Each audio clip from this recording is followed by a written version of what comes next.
Exercice 30. Alors, énoncer le théorème de dérivation sous le signe intégrable. Alors, on va prendre soit I et 1, 2, intervalle de R et F,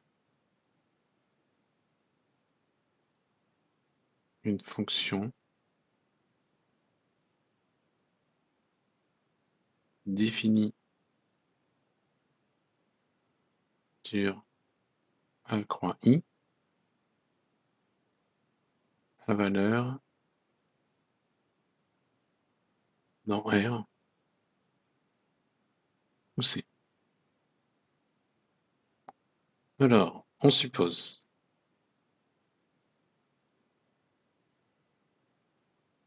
qu'est-ce qu'on a besoin d'avoir? On a besoin d'avoir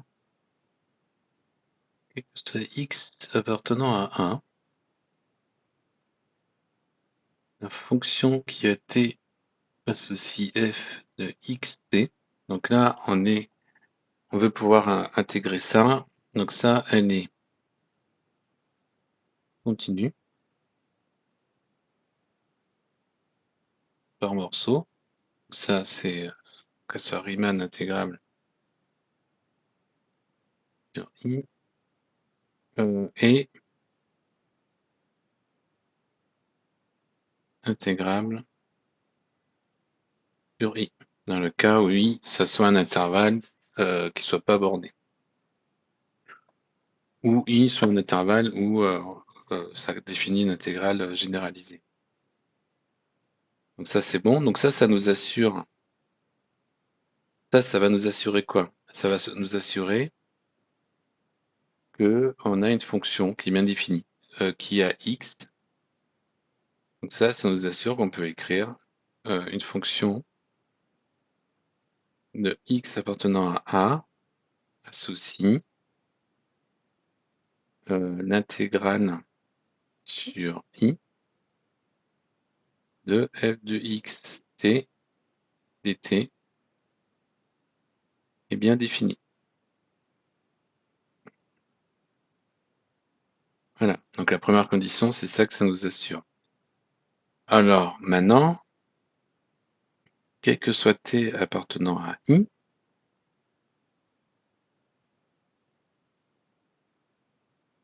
on va regarder la fonction qui est x dfx.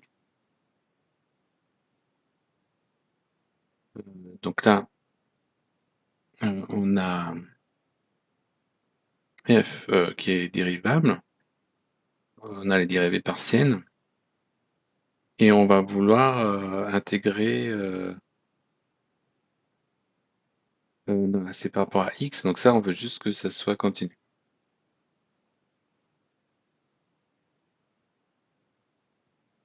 Et continu du coup sur 1. Et après, que ce soit x appartenant à i, là maintenant on va regarder la fonction qui a t, la dérivée partielle. Et ça, on veut que ça soit continu par morceau.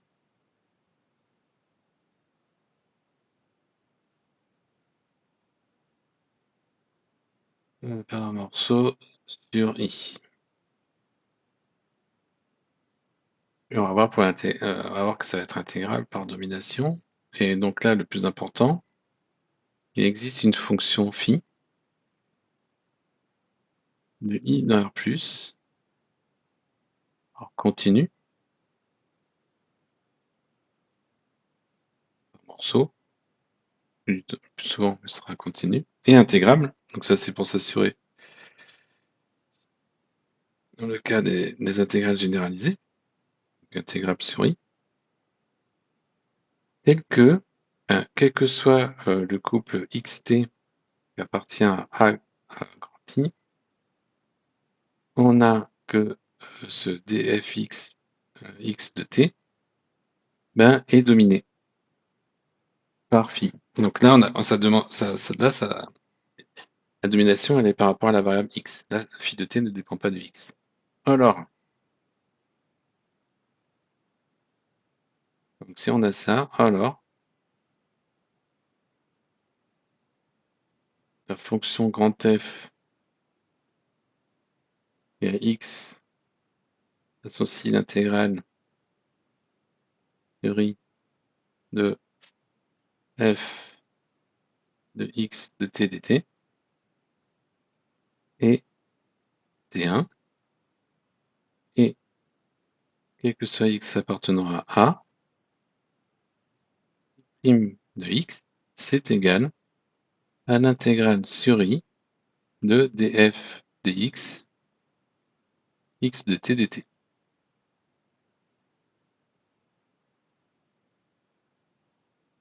Voilà. Donc ça, c'est le théorème de dérivation sur le signe intégral.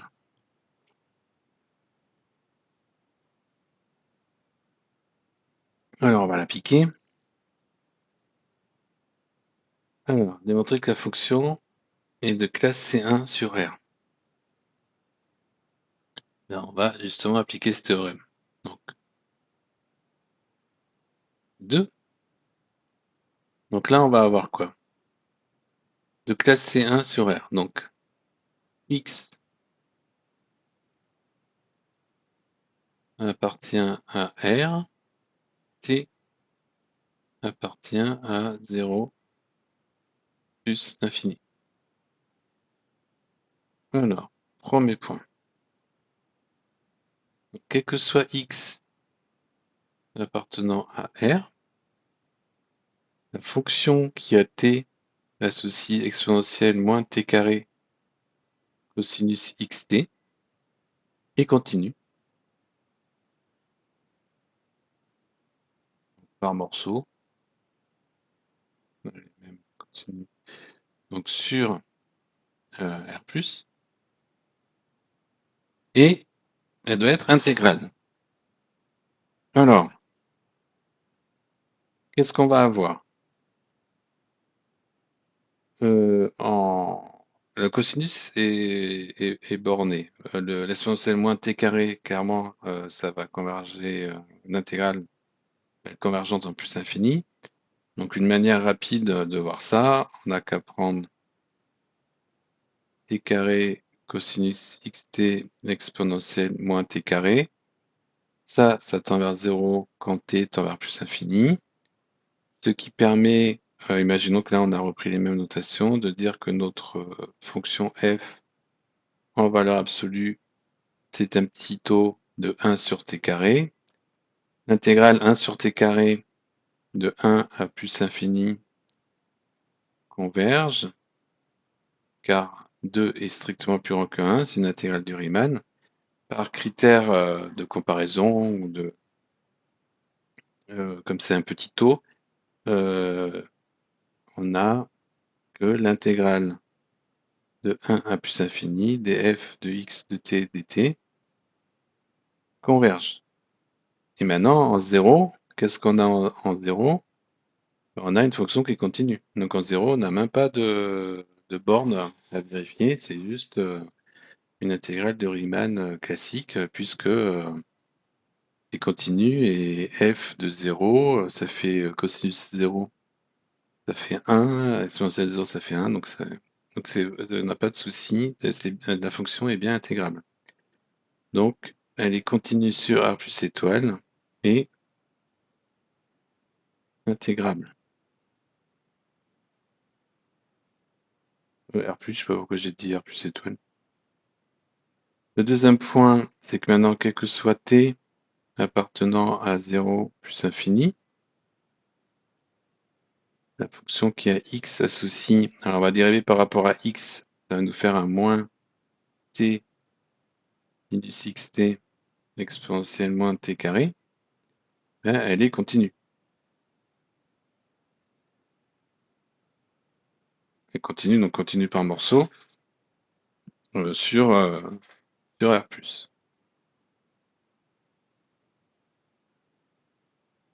Donc ça, c'est bon.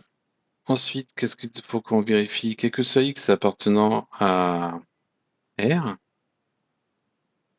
la fonction qui a t associe moins t minus xt exponentielle moins t carré et continue par morceau sur R+. Et là, la première est même continue c'est en x, ça c'est même continu sur tout R. Continue sur R+, pourquoi? Bah parce que c'est des composés de fonctions continues, c'est des produits de fonctions continues, donc tout ça c'est continu.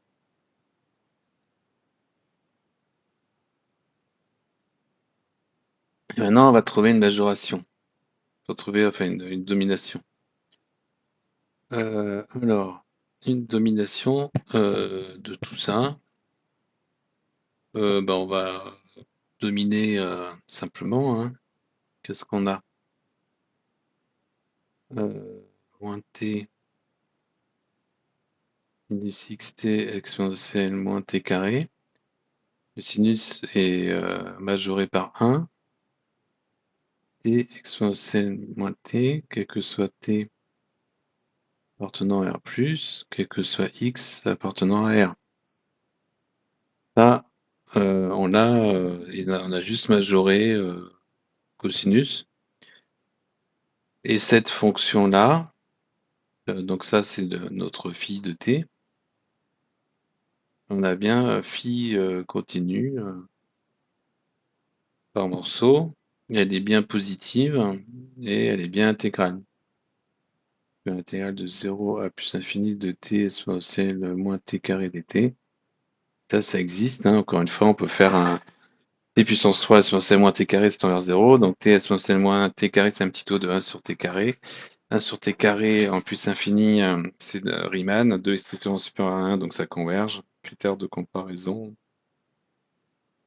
On a cette phi qui converge. Donc on a une domination avec cette fonction phi. Donc on est dans le cadre de ce théorème. Donc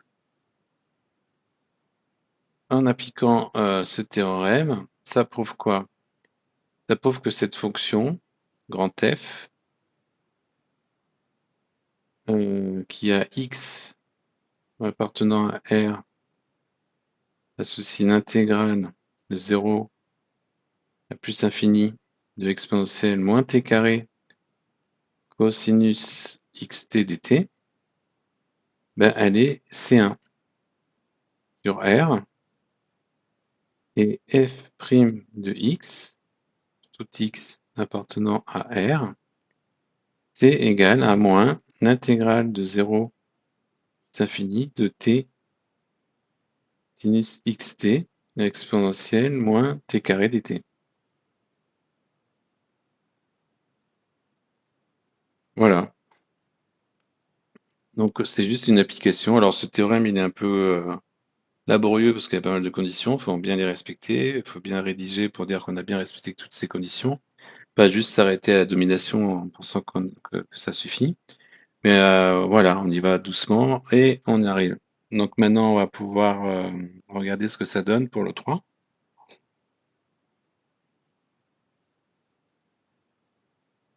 Alors on va effacer ici. Voilà, on va y arriver.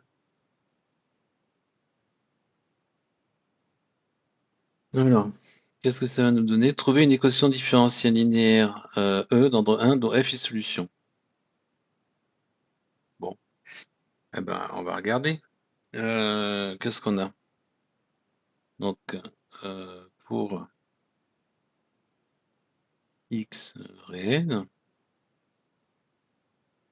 f' de x, c'est égal à moins l'intégrale de 0 à plus infini de t sinus xt exponentielle moins t carré dt. Bon, ben là, on voit qu'on va pouvoir faire une intégration par partie. On voudrait dériver de sinus pour refaire apparaître du cosinus, voir si on peut faire apparaître le f.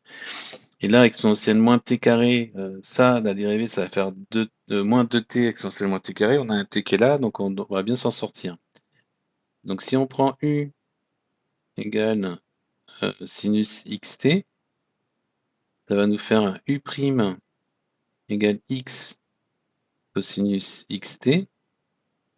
On va prendre un v' égale à t exponentielle moins t carré.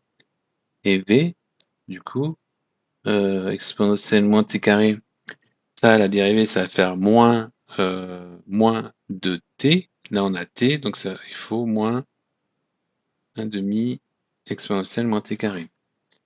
Donc, de fait, alors, on va pouvoir, si on veut, y aller tranquillou. On va prendre epsilon et grand A. Hop.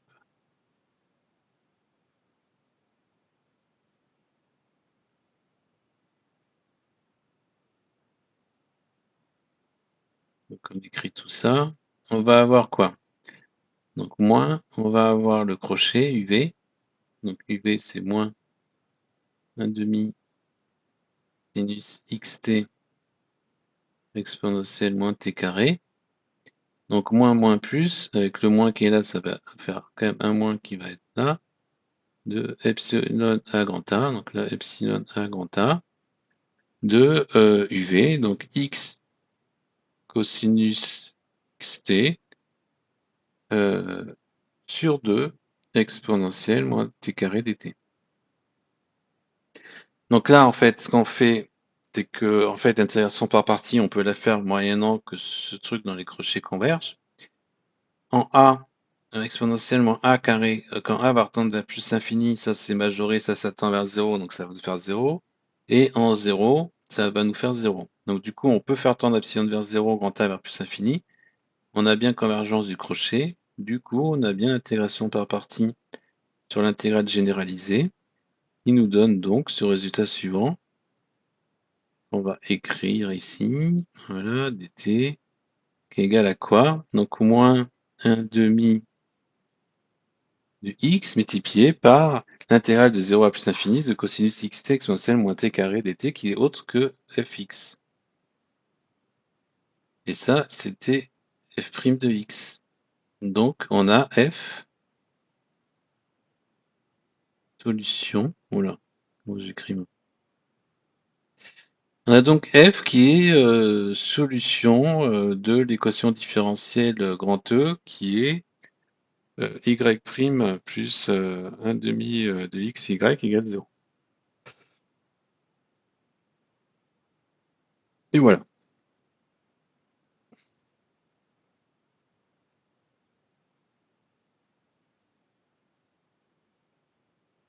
Alors, maintenant, on va conclure. On efface un peu ici.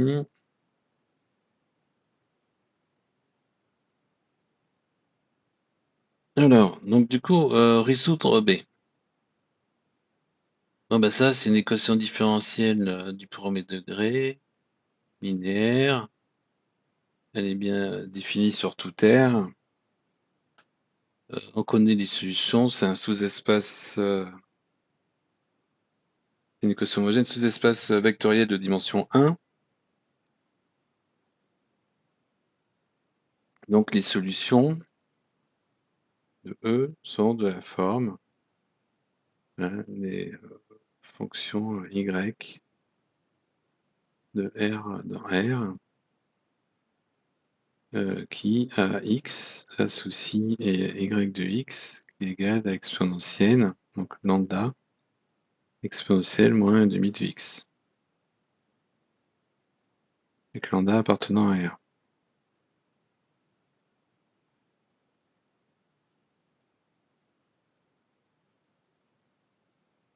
Donc avec lambda appartenant à R, ce sont les y égale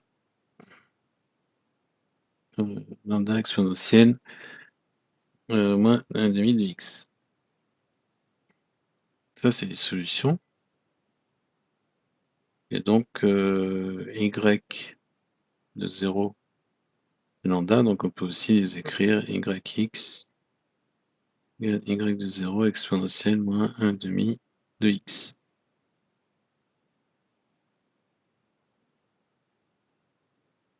Non, qu'est-ce que je raconte? Ok, allez.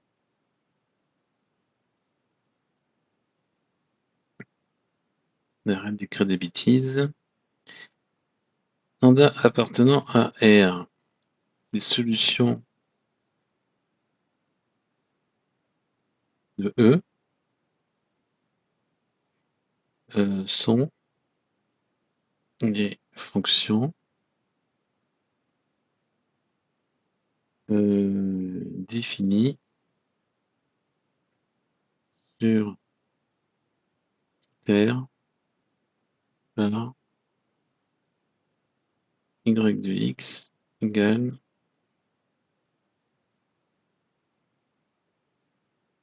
lambda exponentielle. Et là, il faut que je prenne la primitive de ça. Donc, moins la primitive de ça, ça va faire du x2 moins x2 sur 4. X2 sur 4, quand je vais la dériver, ça va faire moins 2 sur 4x, ça va faire moins 1,5 de x, donc c'est bon. On va y arriver. Voilà, sous-espace vectoriel de dimension 1. Et donc du coup, notre fonction f égale, quand x vaut 0, ça fait l'intégrale de 0 à plus infini, exponentielle moins t carré dt, divisé par exponentielle moins x2 sur 4. Ça peut aussi s'écrire, si on le souhaite. Ça se calcule, hein, mais là, juste, si on veut le garder sous forme intégrale, moins t2 moins x2 4 dt, par exemple. Pourquoi pas. On pourra calculer cette intégrale une autre fois. Et voilà.